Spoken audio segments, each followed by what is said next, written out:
Brazil দল ঘোষণার আগেই বড় দুঃসংবাদ, ফুটবল তারকা নেইমারকে ঘিরে ফের সংখ্যা দেখা দিয়েছে সন্তোষ ক্লাবের অনুশীলনে। হঠাৎ উরুতে ব্যথা অনুভব করেন নেইমার।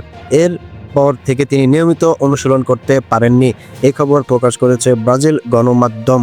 আগামী সেপ্টেম্বর বিশ্বকাপ বাছাই পর্বের শেষ দুই ম্যাচে ব্রাজিলের হয়ে মাঠে নামার আশা ছিল নেইমারের, কিন্তু নতুন এই চোটে তার খেলা অনিশ্চিত হয়ে পড়েছে।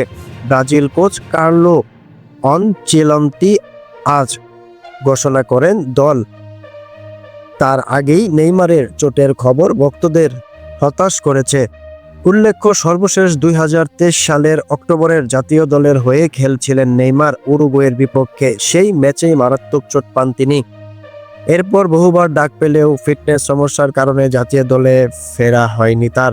যদিও চিকিৎসকরা আশা করেছেন আগস্টের শেষ দিকে নেইমার অনুশীলন করতে পারবেন, তবে সেপ্টেম্বরের ব্রাজিলের হয়ে বাছাই পর্বে তাকে দেখা যাবে কিনা তা এখনো অনিশ্চিত।